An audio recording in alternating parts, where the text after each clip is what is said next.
ಮೊದಲಿಗೆ ನಾವು ಗುರುವಂದನೆಯನ್ನ ಮಾಡೋಣ. ಗುರುರ್ ಬ್ರಹ್ಮ ಗುರುರ್ವಿಷ್ಣು ಗುರುರ್ದೇವೋ ಮಹೇಶ್ವರಃ ಗುರು ಸಾಕ್ಷಾತ್ ಪರಬ್ರಹ್ಮ ತಸ್ಮೈ ಶ್ರೀ ಗುರುವೇ ನಮಃ. ತಸ್ಮೈ ಶ್ರೀ ಗುರುವೇ ನಮಃ. ತಸ್ಮೈ ಶ್ರೀ ಗುರುವೇ ನಮಃ. ರೇಖಿ ಮಾತೆಗೆ ಧನ್ಯವಾದಗಳು. ಬ್ರಹ್ಮ ವಿಷ್ಣು ಮಹೇಶ್ವರಿಗೆ ಧನ್ಯವಾದಗಳು. ನವ ದುರ್ಗೆಯರಿಗೆ ಧನ್ಯವಾದಗಳು. ನಮ್ಮ ನಿಮ್ಮ ತಂದೆ ತಾಯಂದಿರಿಗೆ ಧನ್ಯವಾದಗಳು. ನಮ್ಮ ನಿಮ್ಮ ಕುಲದೇವತೆ ಕುಲದೇವರುಗಳಿಗೆ ಧನ್ಯವಾದಗಳು. ನಮ್ಮ ನಿಮ್ಮ ಪರಿವಾರದವರಿಗೆ ಧನ್ಯವಾದಗಳು. ಬ್ರಹ್ಮ ಋಷಿ ಮುನಿಗಳಿಗೆ ಧನ್ಯವಾದಗಳು. ಬ್ರಹ್ಮಾಂಡದಲ್ಲಿರುವಂತಹ ಎಲ್ಲ ದಿವ್ಯ ಶಕ್ತಿಗಳಿಗೆ ಹಾಗೂ ನಮ್ಮ ದಿವ್ಯ ಶಕ್ತಿಗಳಿಗೆ ಧನ್ಯವಾದಗಳು. ಅವರ ಆಶೀರ್ವಾದ, ಕರುಣೆ, ಕೃಪೆ ಸದಾ ಯಾವಾಗಲೂ ನಮ್ಮೆಲ್ಲರ ಮೇಲೆ ಹೀಗೆ ಇರಲಿ ಎಂದು ನಾವು ಪ್ರಾರ್ಥನೆಯನ್ನ ಮಾಡ್ಕೊಳ್ಳೋಣ.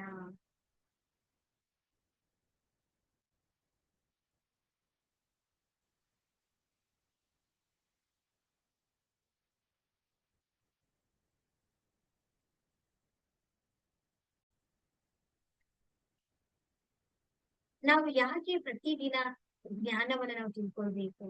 ಪ್ರತಿದಿನ ನಾವು 9 ಗಂಟೆಗೆ ಯಾಕೆ ನಾವು ಇಲ್ಲಿ ಅಟೆಂಡ್ ಮಾಡ್ಬೇಕು ಅಂತ ಹೇಳಿದ್ರೆ, ಆ ಜ್ಞಾನವನ್ನ ತಿಳ್ಕೊಳ್ಳೋದಕ್ಕೆ, ಪ್ರಾಕ್ಟಿಕಲ್ ಆಗಿ ಅನುಭವನ, ಆ ಒಂದು ಪ್ರಾಕ್ಟಿಕಲ್ ಆದಂತ ಅಭ್ಯಾಸವನ್ನ ನಾವು ಮಾಡ್ಬೇಕಲ್ವಾ?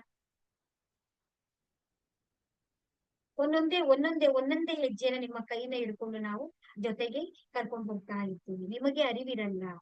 ನೀವು ಒಬ್ರೇ ಮಾಡ್ತೀವಿ ಅಂತಂದಾಗ ಏನಾಗುತ್ತೆ? ಕಷ್ಟ ಆಗುತ್ತೆ.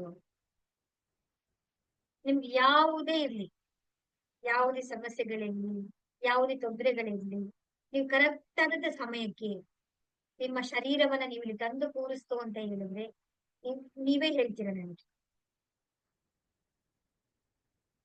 ಮುಂಚೆ ಹೇಗಿದ್ದೆ, ನಾವು ಈಗ ಹೇಗಾಗ್ತಾ ಇದ್ದೀವಿ ಅಂತ ಹೇಳಿ.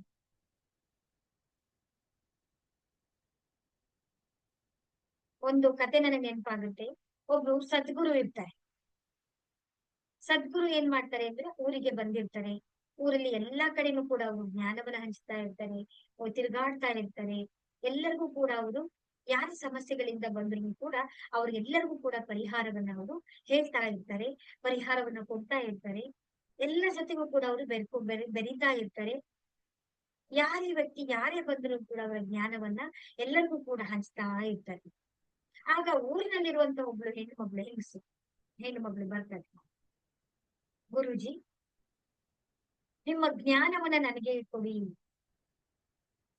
ನಾನು ಕಲ್ತ್ಕೋಬೇಕು ಅಂತ ಆ ಒಬ್ಬ ಹೆಣ್ಣು ಮಗಳು ಕೇಳ್ತಾರೆ. ಹೌದಾ, ಸರಿ, ಹಾಗಾದ್ರೆ ನಿಮ್ಗೇನ್ ಜ್ಞಾನ ಬೇಕೋ ಆ ಜ್ಞಾನವೆಲ್ಲ ನಾನು ಕೊಡ್ತೇನೆ. ಆದ್ರೆ ನನಗೆ ನಿಮ್ಮ ಒಂದು ಸಹಾಯ ಏನು ಅಂತ ಹೇಳಿದ್ರೆ, ನನಗೆ ಒಂದು ಖೀರನ್ನ ನೀವು ಮಾಡ್ಕೊಡ್ಬೇಕು.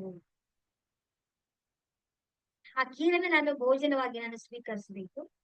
ಆ ನಂತರ ನಾನು ನಿಮ್ಗೆ ಜ್ಞಾನವನ್ನ ಕೊಡ್ತೀನಿ. ನನ್ನ ಜೊತೆಯಲ್ಲಿ ನೀವು ಅರಿವನ್ನ ತಿಳ್ಕೊಳ್ಬಹುದು, ವಿದ್ಯೆಯನ್ನ ತಿಳ್ಕೊಬಹುದು ನೀವು ಅಂತ ಹೇಳ್ತಾರೆ. ಸರಿ, ಹೆಣ್ಮಗಳಿಗೆ ಫುಲ್ ಖುಷಿ. ಖೀರ್ ಮಾಡ್ಬೇಕು ಅಂತ ಹೇಳಿ ಆ ಗುರುಗಳಿಗೆ ಅವ್ರ ಅವಕಾಶ ಕೊಟ್ಟಿರೋದೇ ಹೆಚ್ಚು. ಖೀರ್ ಮಾಡ್ಬೇಕು ನಾನು ಅಂತ ಹೇಳಿ ಒಂದು ಹಸುವಿನ ಹಾಲನ್ನ ಹುಡುಕಿ, ಹಸುವಿನಿಂದ ಹಾಲಿಂದ ಮಾಡಿರುವಂತದ್ದೇ ಬೇಕು ಅಂತ ಹೇಳ್ತಾರೆ ಅವರು. ಆಗ ಅವ್ಳು ಏನ್ ಮಾಡ್ತಾರೆ, ಹೋಗ್ತಾಳೆ ಎಲ್ಲಾ ಕಡೆ ಹೋಗಿ ತುಂಬಾ ಗಟ್ಟಿಯಾದಂತಹ, ತುಂಬಾ ಸ್ಪೆಷಲ್ ಆಗಿರುವಂತಹ ಹಸುವಿನ ಹಾಲನ್ನ ತಗೊಂಡ್ಬರ್ತಾರೆ. ಅದಕ್ಕೇನೆಲ್ಲ ಬೇಕು, ಗೋಡಂಬಿ ಆಗಿರ್ಬೋದು, ದ್ರಾಕ್ಷಿ ಆಗಿರ್ಬೋದು, ತುಪ್ಪ ಆಗಿರ್ಬೋದು, ಶಾವಿಗೆ ಪ್ರತಿಯೊಂದು ನಿಮ್ಗೆ ಎಲ್ಲರಿಗೂ ರೆಸಿಪಿ ಗೊತ್ತಿರುತ್ತೆ, ಅದನ್ನ ಹೇಗ್ ಮಾಡ್ತೀವಿ ಅಂತ ಹೇಳಿ. ಕೇಸರಿಯನ್ನ ಹಾಕಿ ಶ್ರದ್ಧೆಯಿಂದ ಚೆನ್ನಾಗಿ ಮಾಡ್ಬೇಕು ಅದನ್ನ. ನಮ್ಮ ಗುರುಗಳಿಗೆ ನಾನು ಅದನ್ನ ಕೊಡ್ಬೇಕು, ನಾನು ಅವ್ರಿಗೆ ತಿನ್ನಿಸ್ಬೇಕು ಅದನ್ನ ಅಂತ ಹೇಳಿ ಆ ಹೆಣ್ಮಗಳು ಎಲ್ಲರೂ ತಯಾರು ಮಾಡ್ತಾಳೆ. ದೊಡ್ಡ ಪಾತ್ರೆಯಲ್ಲಿ ಹಾಕಿ ಹಾಲನ್ನ ಹಾಕಿ ಎಲ್ಲವನ್ನ ತುಪ್ಪದಲ್ಲಿ ಹುರ್ದು ತುಂಬಾ ಚೆನ್ನಾಗಿ ಸ್ಪೆಷಲ್ ಆಗಿ ಅದ್ಭುತವಾದಂತ ಒಂದು ಖೀರನ್ನ ರೆಡಿ ಮಾಡ್ಕೊಂಡು ಪಾತ್ರೆಯಲ್ಲಿ ಹಾಕೊಂಡು ತಗೊಂಡ್ಬರ್ತಾರೆ ಹೆಣ್ಮಗಳು. ಗುರುಜಿ ಹೊರಗಡೆ ಹೋಗಿರ್ತಾರೆ, ಸದ್ಗುರುಗಳು. ಆಗ ಅವ್ರಿಗೆ ಬಂದು ಕಾಯ್ತಾ ಇರ್ತಾರೆ, ಎಷ್ಟೊತ್ತಿಗೆ ಬರ್ತಾರೆ ಅವ್ರು, ಎಷ್ಟೊತ್ತಿಗೆ ನಾನು ಅವ್ರನ್ನ ನೋಡ್ತೀನಿ, ಎಷ್ಟೊತ್ತಿಗೆ ನಾನು ಅವ್ರಿಗೆ ಪ್ರಸಾದವನ್ನ ಕೊಡ್ತೀನಿ ನಾನು, ಅವ್ರು ಎಷ್ಟು ಬೇಗ ಅದನ್ನ ತಿಂದು ಅದರ ಆ ಟೇಸ್ಟ್ ರುಚಿಯನ್ನ ನನಗೆ ಯಾವಾಗ ಹೇಳ್ತಾರೆ ಅಂತ ಹೇಳಿ ಆ ಹೆಣ್ಮಕ್ಳು ಕಾಯ್ತಾ ಇರ್ತಾಳೆ ಒಂದೇ ತುದಿಗಾಲಲ್ಲಿ. ಗುರುಗಳು ಬರ್ತಾರೆ, ಪಾತ್ರೆಯಿಂದ ಇನ್ನೂ ತೆಗ್ದೇ ಇಲ್ಲ, ಏನ್ ಘಮ ಘಮ ಘಮ ಘಮ ಘಮ ಘಮ ಅಂತ ಹೇಳಿ ಆ ಪರಿಮಳ ಬರ್ತಾ ಇರುತ್ತೆ. ಆಗ್ಲೇ ಗೊತ್ತಾಗುತ್ತೆ ಅದಷ್ಟು ತುಂಬಾ ಚೆನ್ನಾಗಿದೆ, ಅಷ್ಟು ಅದ್ಭುತವಾಗಿ ಕೀರನ್ನ ಮಾಡಿದ್ದಾರೆ ಅಂತ ಹೇಳಿ. ಹಾಗೆ ಹೇಳ್ತಾರೆ ಗುರುಗಳು, ಸರಿ ಈ ಕ್ರೀಮ್ ಹಾಕೊಂಡ್ ಬಂದಿದ್ದೀರಲ್ವಾ, ಸರಿ ನಂದದೇ ಆದಂತ ಒಂದು ಊಟ ಮಾಡುವಂತ ಒಂದು ತಟ್ಟೆ ಇರುತ್ತೆ, ಅದಕ್ಕೆ ಅದನ್ನ ಅವ್ರು ಊಟ ಮಾಡೋದೇ ಬೇರೆ ಸ್ಪೆಷಲ್ ಆಗಿರುತ್ತೆ ಅವ್ರದ್ದು, ಅದನ್ನ ಕೊಡ್ತಾರೆ ಅವ್ರು. ಇದ್ರಲ್ಲಿ ಹಾಕಿ ನನ್ನದು ಒಂದು ಕಂಡೀಷನ್ ಏನು ಅಂತ ಹೇಳಿದ್ರೆ, ನಿಮ್ಮ ಪಾತ್ರೆಯಲ್ಲಿ ನಾನು ಊಟ ಮಾಡಲ್ಲ, ನನ್ನ ಪಾತ್ರೆಯಲ್ಲಿ ನಾನು ಊಟ ಮಾಡೋದು, ನನ್ನ ತಟ್ಟೆಯಲ್ಲಿ ನಾನು ಊಟ ಮಾಡೋದು ಅಂತ ಹೇಳ್ತಾರೆ. ಸರಿ ಆಯ್ತು ಅಂತ ಹೇಳಿ, ಆಯ್ತು ಗುರುಜಿ ಕೊಡಿ ನಾನು ಹಾಕೊಡ್ತೀನಿ ಅಂತ ಕೇಳಿ, ಸರಿ ಅಂದ್ಬಿಟ್ಟು ಗುರುಜಿ ಅವ್ರ ತಟ್ಟೆಯನ್ನ ಕೊಡ್ತಾರೆ. ಆ ತಟ್ಟೆಯಲ್ಲಿ ಏನಾಗಿರುತ್ತೆ ಅಂತ ಹೇಳಿದ್ರೆ, ಕೊಡ್ತಾನೆ, ಹೆಣ್ಣು ಮಗಳು ನೋಡ್ತಾಳೆ ಅದನ್ನ, ಮನ್ಸೇ ಆಗಲ್ಲ, ಹೇಗಪ್ಪ ತಟ್ಟೆಯಲ್ಲಿ ನಾನು ಈ ಒಂದು ಎಷ್ಟು ರುಚಿಭರಿತವಾದಂತಹ, ನಾನು ಗುರೂಜಿಗೆ ಅಂತ ಹೇಳಿ ಎಷ್ಟು ಸ್ಪೆಷಲ್ ಆಗಿ ನಾನು ಮಾಡ್ಕೊಂಡು ಬಂದು, ಎಷ್ಟು ಹಾಲನ್ನೆಲ್ಲ ಎಲ್ಲಾ ಕಡೆನೂ ಹೋಗಿ ಹುಡುಕಿ ನಾನು ತಂದಿದ್ದೀನಲ್ಲ, ನಾನು ಈ ಪಾತ್ರೆಯಲ್ಲಿ ಅಷ್ಟು ಹೇಗ್ ಹಾಕ್ಲಿ ನಾನು ಅಂತ ಹೇಳಿ ಮನಸ್ಸೊಳಗಡೆ ಯೋಚನೆ ಮಾಡ್ತಾ ಇರ್ತಾರೆ. ಸದ್ಗುರುಗಳು ನೋಡ್ತಾರೆ, ಯಾಕಮ್ಮ ಯೋಚನೆ ಮಾಡ್ತಾ ಇದೀಯಾ, ಆ ಒಂದ್ ತಟ್ಟಿನಲ್ಲಿ ಹಾಕಿ ಕೊಡು ನನಗೆ ಅಂತ ಕೇಳ್ತಾರೆ. ಫುಲ್ ಕನ್ಫ್ಯೂಷನ್, ಗುರುಗಳಿಗೆ ಏನಾಗಿದೆ, ಈ ರೀತಿಯ ತಟ್ಟೆಗೆ ಹಾಕೋರು ಅಂತ ಕೇಳ್ತಾ ಇದಾರಲ್ಲ ಅಂತ ಯೋಚನೆ ಮಾಡ್ತಾ ಹಾಗೆ ಮಂಕಾಗಿ ನಿಂತಿರ್ತಾಳೆ ಅವಳು. ಪುನಃ ಕೇಳ್ತಾರೆ, ಯಾಕಮ್ಮ ನನ್ಗೆ ಅಷ್ಟು ಕಷ್ಟಪಟ್ಟು ಅಷ್ಟು ಎಲ್ಲ ರೆಡಿ ಮಾಡಿ ತುಂಬಾ ಎಷ್ಟೋ ಹೊತ್ತಿನಿಂದ ಪ್ರಿಪೇರ್ ಮಾಡ್ಕೊಂಡು ತಗೊಂಡ್ ಬಂದಿದ್ಯಲ್ಲ ನೀನು, ಅದನ್ನ ಕೊಡು ಅಂತ ಹೇಳ್ತಾರೆ. ಆಗ ಹೆಣ್ಮಗಳು ಹೇಳ್ತಾಳೆ, ಗುರುಜಿ ಆ ತಟ್ಟೆದಲ್ಲಿ ಎಷ್ಟು ಮಣ್ಣಿದೆ, ಎಷ್ಟು ಕೊಳೆ ಇದೆ, ಅದನ್ನ ತೊಳೆದೇ ಇಲ್ವಲ್ಲ, ಹೇಗೆ ನಾನು ಅದ್ರಲ್ಲಿ ರುಚಿಭರಿತವಾದಂತ ಇಷ್ಟು ನಾನು ಕಷ್ಟಪಟ್ಟು ರೆಡಿ ಮಾಡಿರುವಂತ ಕೀರನ್ನ ಅದ್ರಲ್ಲಿ ಹಾಕ್ಲಿ ಅಂತ ಹೇಳಿ. ಆಗ ಸದ್ಗುರುಗಳು ಬರ್ತಾರೆ, ಒಂದೇ ಒಂದು ಕೀರಿಗೆ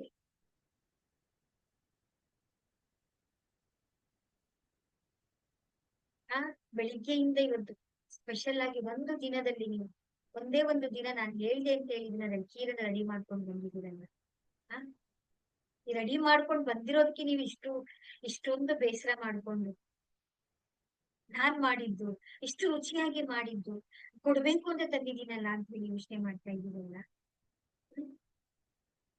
ಅಜ್ಞಾನವನ್ನ ಪಡ್ಕೊಳ್ಬೇಕು ಅಂತ ಹೇಳಿದ್ರೆ, ಆ ಗುರುಗಳಿಂದ ಒಂದು ದೀಕ್ಷೆನ ತಗೋಬೇಕು ಅಂತ ಹೇಳಿದ್ರೆ, ಫಸ್ಟ್ ನಮ್ಮಲ್ಲಿರುವಂತಹ ಕೊಳೆಯನ್ನ ನಾವು ಕಳ್ಕೋಬೇಕು.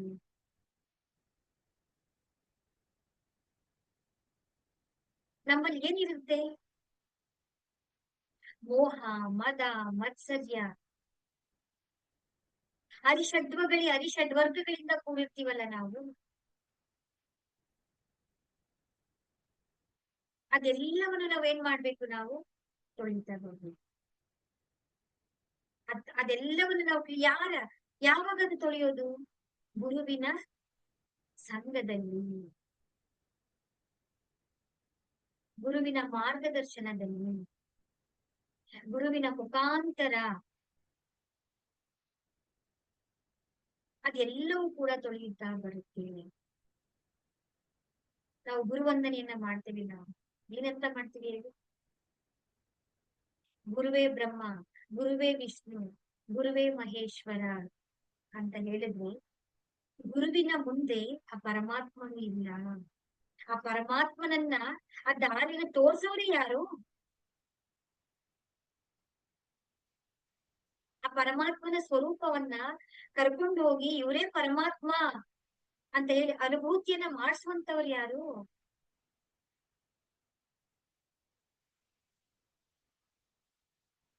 ಅದಕ್ಕೆ ನಮ್ಮ ಋಷಿ ಪರಂಪರೆಯಲ್ಲಿ ಗುರುಗಳಾಗಿರ್ಬೋದು, ನಮ್ಮ ಗುರು ಪರಂಪರೆಯಲ್ಲಿ ಅಂತಾನೆ ಹೇಳ್ಬೋದು, ನಮ್ಮ ಋಷಿ ಪರಂಪರೆಯಲ್ಲಿ ಗುರುವಿಗೆ ಮಹತ್ತರವಾದಂತ ಸ್ಥಾನವನ್ನ ಕೊಟ್ಟಿದ್ದಾರೆ.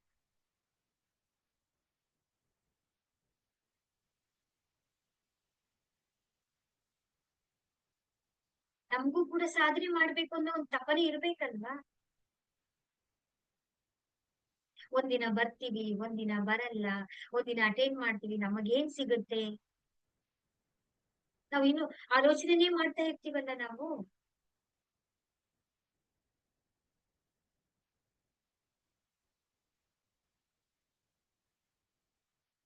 ಮಹಾನ್ ಸಾಗರವನ್ನ ನಾವು ಸೇರ್ಬೇಕು ಅಂತ ಹೇಳಿದ್ರೆ, ಮಳೆಯಾಗಿ ಒಂದು ಹನಿಯಾಗಿ ಬಂದಂತ ಆ ಮಳೆ ಹನಿ ಎಲ್ಲೋ ಒಂದು ಜಾಗದಲ್ಲಿ ಬಂತು,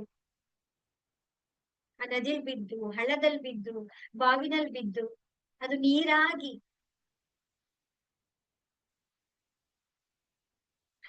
ಯಾರ ಜೊತೆಗೋ ಸೇರ್ಕೊಂಡು ಹರ್ಕೊಂಡು ಎಷ್ಟು ಹಳ್ಳ ಕೊಳ್ಳ ಮಣ್ಣು ಕಲ್ಲು ಎಲ್ಲವನ್ನ ದಾಟ್ಕೊಂಡು ತನ್ನ ಯಾತ್ರೆಯನ್ನ ಅದು ಬಿಡಲ್ಲ.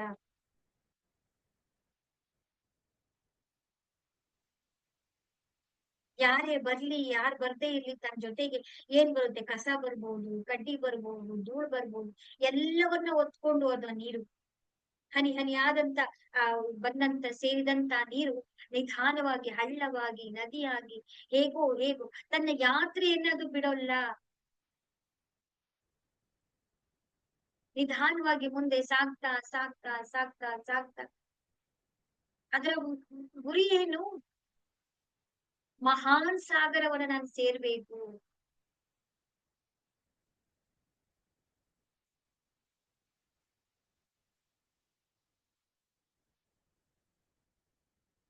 ಆ ನದಿ ಮಹಾಸಾಗರವನ್ನ ಸೇರುತ್ತೆ.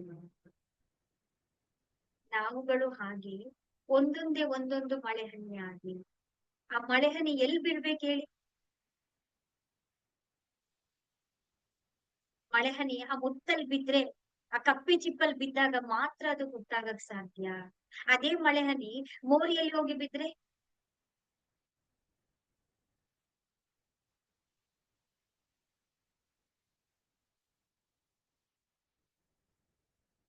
ಆದ್ರೆ ಆ ಗುರುವಿನ ಅನುಗ್ರಹದಿಂದ, ಆ ಗುರುವಿನ ಶರಣದಲ್ಲಿ, ಆ ಗುರುವಿನ ಸನ್ನಿಧಿಯಲ್ಲಿ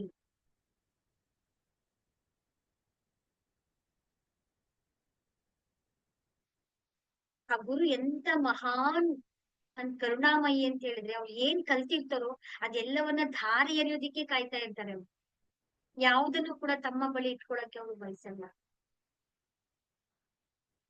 ಶಿಷ್ಯಂದಿರೆಲ್ಲರೂ ಕೂಡ ತನ್ನ ಸ್ವರೂಪವನ್ನ ಆಗ್ಬೇಕು, ತನ್ನನ್ನು ಮೀರಿಸ್ತವಂತರಾಗಿ ಬೆಳಿಬೇಕು ಅನ್ನೋದೇ ಗುರುವಿನ ಉದ್ದೇಶ ಆಗಿರುತ್ತೆ. ಅದಕ್ಕೆ ನಮ್ಮ ಪರಂಪರೆಯಲ್ಲಿ ಗುರುವಿಗೆ ಅಂತ ಮಹಾನ್ ಸ್ಥಾನವನ್ನ ಕೊಟ್ಟಿರುವಂತದ್ದು.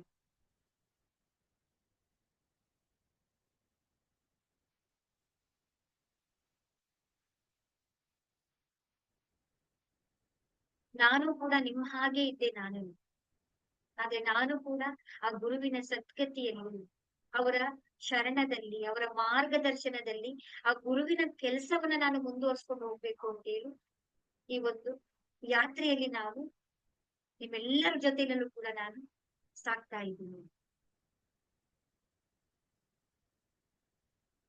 ಯಾರು ಗುರುವಿನ ಕಾರ್ಯವನ್ನ, ಆ ಪರಮಾತ್ಮನ ಕಾರ್ಯವನ್ನ ನಡೆಸ್ಕೊಂಡು ಮುಂದೆ ಹೋಗ್ತಾರೋ ಯಾವತ್ತೂ ಕೂಡ ಆ ಪರಮಾತ್ಮ ಎಂದೂ ಕೈ ಬಿಟ್ಟಿಲ್ಲ, ಕೈ ಬಿಡೋದು ಇಲ್ಲ, ಕೈ ಬಿಡೋ ಮಾತೇ ಇಲ್ಲ. ಆದ್ರೆ ನಾವು ಏನ್ ಪಡ್ಕೊಳಕ್ ಬಂದಿದೀವಿ, ನಾನು ಏನ್ ತಗೋಬೇಕು ಅನ್ನೋದೇ ನಮ್ಗೆ ಅರಿವಿಲ್ವಲ್ಲ. ಅದ್ ಯಾರೇ ಗುರುಗಳಾಗಿರ್ಬಹುದು, ಕತ್ತಲೆಯಾದಂತ ಒಂದು ಮನೆಗೆ ಒಂದು ಸಣ್ಣ ಜ್ಯೋತಿ ಆ ಅಂಧಕಾರವನ್ನ ತೆಗೆದು ಹೇಗೆ ಬೆಳಕನ್ನ ಕೊಡುತ್ತೋ, ಹಾಗೆ ಆ ಗುರುವಿನ ಸಾನ್ನಿಧ್ಯ ನಮ್ಮನ್ನ ಆ ಬೆಳಕಿನ ಕಡೆಗೆ ಕರ್ಕೊಂಡು ಹೋಗುತ್ತೆ.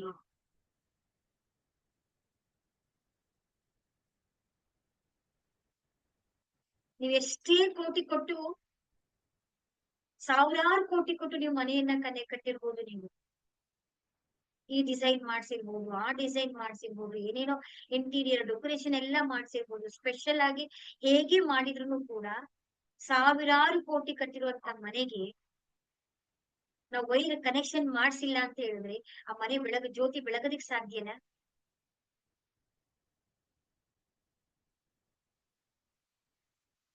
ಆ ವೈರನ್ನ ಕನೆಕ್ಟ್ ಮಾಡಿ ಎಲೆಕ್ಟ್ರಿಕ್ ನ ವೈರನ್ನ ಕನೆಕ್ಟ್ ಮಾಡಿ ಆ ಇಂಜಿನಿಯರ್ ಮುಖಾಂತರ ಬಲ್ಬ್ ಅನ್ನ ಹಾಕಿಸಿದ ತಕ್ಷಣ ಏನಾಗುತ್ತೆ ಹೇಳಿ? ಸಾವಿರಾರು ಕೋಟಿ ಕೊಟ್ಟಿರುವಂತ ಮನೆಗೆ ಆ ದೀಪ, ಒಂದು ದೀಪ, ಅದರ ಪ್ರಕಾಶನೆ, ಅದರ ಭವ್ಯತೆನೆ, ಅದರ ಸುಂದರತೆನೆ ಹೆಚ್ಚಿಸ್ಬಿಡುತ್ತೆ.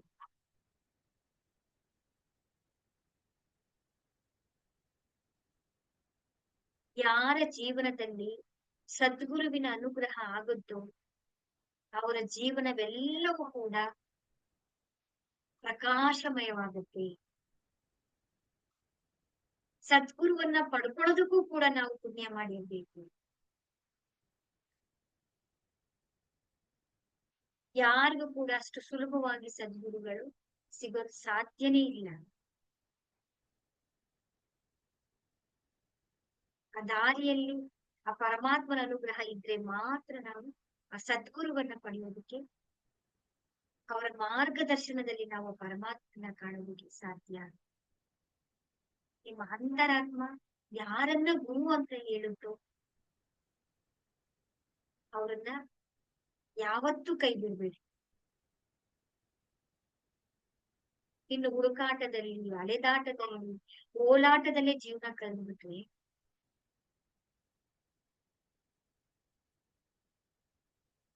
ಎಷ್ಟು ಸಮಯವನ್ನ ನಾವು ಕಳೆದಿದ್ದೀವಿ.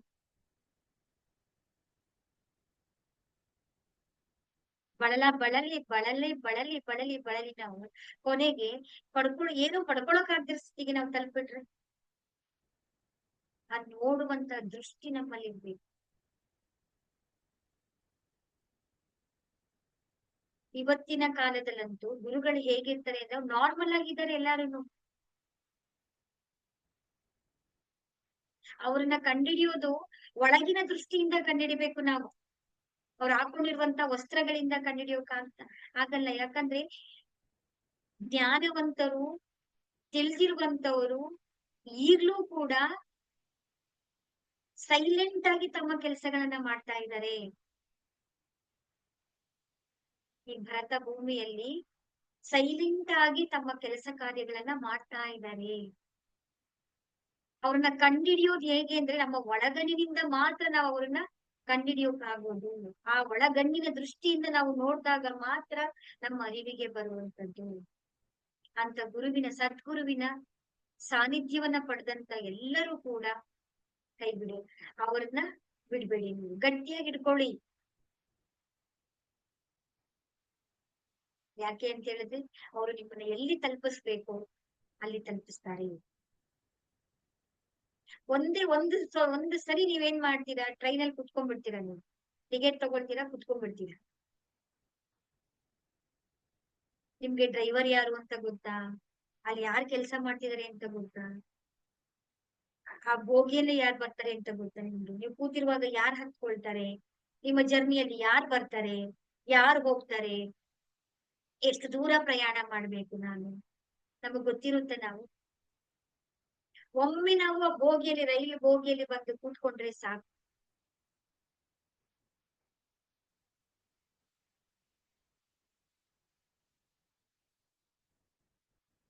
ತನ್ನ ಪಾಡಿಗೆ ತಾನು ಆ ಡ್ರೈವರ್ ಏನ್ ಮಾಡ್ತಾನೆ ಹೇಳಿ, ಕರ್ಕೊಂಡು ಹೋಗಿ ನಿಮ್ಮ ಡೆಸ್ಟಿನೇಷನ್ ತಲುಪಿಸ್ತಾರೆ. ಆದ್ರೆ ನಾವೇನ್ ಮಾಡ್ಬೇಕು? ರೈಲು ಅನ್ನುವಂತಹ ಮಹಾ ಸದ್ಗುರುವಿನ, ಅದ್ ಯಾರೇ ಆಗಿರ್ಬಹುದು, ಆ ಗುರುವಿನ ಕೈಯನ್ನ ಹಿಡ್ಕೊಂಡು ನಾವು ಅಲ್ಲಿ ಕೂತ್ಕೊಂಡ್ಬಿಟ್ರೆ ಮುಗೀತು. ನಾವು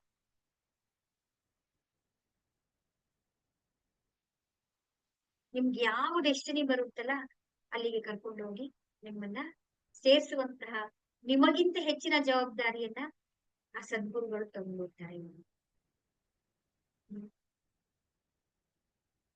ನಾವೊಂದ್ ಸ್ವಲ್ಪ ಸಮಯವನ್ನ ಪರಮಾತ್ಮ ಕಾಯ್ತಾ ಇದ್ದಾನೆ ಅನುಗ್ರಹವನ್ನ ಕೊಡ್ಬೇಕು ಅಂತ. ಯಾಕೆ ನೀವು ಕರಿತಾ ಇದ್ದೀರಲ್ಲ, ನಿಮ್ಮ ಒಳಗಿಂದ ನೀವು ಕರಿತಾ ಇರ್ಬೇಕಾದ್ರೆ ಅವ್ನು ಹೇಗಿರಕ್ ಸಾಧ್ಯ? ಆದ್ರೆ ಅದನ್ನ ನೋಡುವಂತ ದೃಷ್ಟಿಯಿಂದ ನಾವೇನ್ ಮಾಡ್ಬೇಕು, ಅದನ್ನ ಪಡ್ಕೋಬೇಕು. ನಾವ್ ಹೋಗಿ ಕುತ್ಕೋಬೇಕು, ಶರಣಾಗತರಾಗಿರ್ಬೇಕು.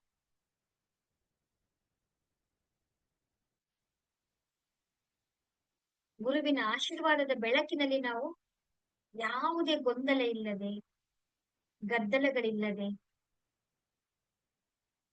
ನಮ್ಮ ಗುರಿಯನ್ನ ನಾವು ಮುಟ್ಟೋಲಿಕ್ಕೆ ಸಾಧ್ಯ ಆಗುತ್ತೆ. ಗುರುವಿನ ಬಗ್ಗೆ ಮಾತಾಡೋದಿಕ್ಕೆ